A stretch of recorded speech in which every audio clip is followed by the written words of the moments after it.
हमने तो आज तक उनका नाम भी नहीं सुना। फिर उसने थोड़ी हिम्मत करके कहा, अलबत्ता जिन्नात का बादशाह शायद इस बारे में कुछ खबर दे सके। तब हजरत सुलेमान अलैहिस्सलाम ने फरमाया, ठीक है, जाओ और जिन्नात के बादशाह को फौरन मेरे सामने हाजिर करो। हुक्म मिलते ही कुछ सिपाही ये पैगाम लेकर उसी वक्त रवाना हो गए। जिन्नात आम इंसानों की नजरों से ओझल रहते हैं, इसी वजह से सिपाही उन्हें देख नहीं सकते थे। फिर भी वो आगे बढ़े और निहायत अदब के साथ अर्ज किया, ऐ जिन्नात के बादशाह, हजरत सुलेमान अलैहिस्सलाम का हुक्म है कि आप फौरन दरबार में हाजिर हों। ये पैगाम पहुंचाकर सिपाही वापस लौट आए। उधर जिन्नात का बादशाह उसी वक्त जाहिर हुआ और शाही दरबार की तरफ तेजी से रवाना हो गया। दरबार में हाजिर होकर उसने झुककर अर्ज किया, हुजूर, मैं आपके हर हुक्म की तामील दिलोजान से करता हूं। आपने मुझे किस लिए तलब फरमाया है? तब हजरत सुलेमान अलैहिस्सलाम ने फरमाया, समुंदर के बीच एक बेहद खूबसूरत जजीरा है और वहां कुछ पंखों वाले घोड़े उड़ते फिरते हैं। फिर आपने फरमाया, तुम उनमें से कुछ घोड़े पकड़कर मेरे पास ले आओ। ये हुक्म सुनते ही जिन्नात का बादशाह चौंक उठा और कुछ लम्हों के लिए खामोश रह गया। हजरत सुलेमान अलैहिस्सलाम ने सख्त लहजे में फरमाया, क्या हुआ? तुम जवाब क्यों नहीं दे रहे? फौरन मेरे इस हुक्म की तामील करो। जिन्नात का बादशाह कुछ देर तक खामोश रहा, फिर निहायत गिड़गिड़ाते हुए बोला, हुजूर, आप मुझे कोई और हुक्म दीजिए, मैं उसे जरूर पूरा करूंगा, मगर बराए करम इस हुक्म को वापस ले लीजिए और मुझे माफ फरमा दीजिए। ये काम हमारे लिए काबिल अमल नहीं है। ये सुनकर पास खड़ा एक सिपाही गुस्से में बोल उठा, क्या कह रहे हो? क्या तुम हजरत सुलेमान अलैहिस्सलाम के हुक्म की तामील नहीं कर सकोगे?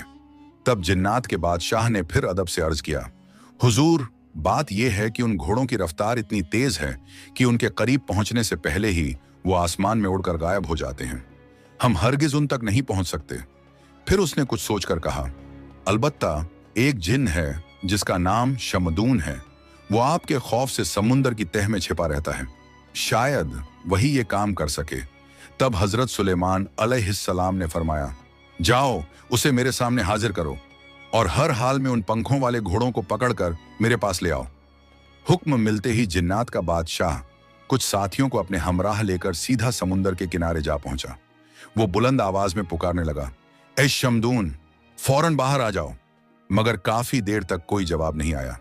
समुंदर की गहराइयों में खामोशी और सन्नाटा पसरा हुआ था। तब जिन्नात के बादशाह ने चालाकी से अपना लहजा बदला और कहा, ऐ शमदून, तुम्हारे लिए एक खुशखबरी है, अब तुम्हें छिपने की जरूरत नहीं। फिर उसने कहा, हजरत सुलेमान अलैहिस्सलाम इस दुनिया से पर्दा फरमा चुके हैं। ये बात सुनते ही समुंदर की तह में छिपा हुआ शमदून अंदर ही अंदर खुश हो गया। वो बेहद खुशी के आलम में अपने कुछ साथियों के साथ जश्न मनाने लगा और फिर धीरे धीरे समुंदर की गहराइयों से बाहर आने लगा। जैसे ही शमदून जिन्नात के बादशाह के करीब पहुंचा, जिन्नात के बादशाह ने उसे उकसाते हुए कहा, देखो शमदून, अब छिपने का दौर खत्म हो गया है। अब हजरत सुलेमान अलैहिस्सलाम इस दुनिया पर हुकूमत नहीं करेंगे।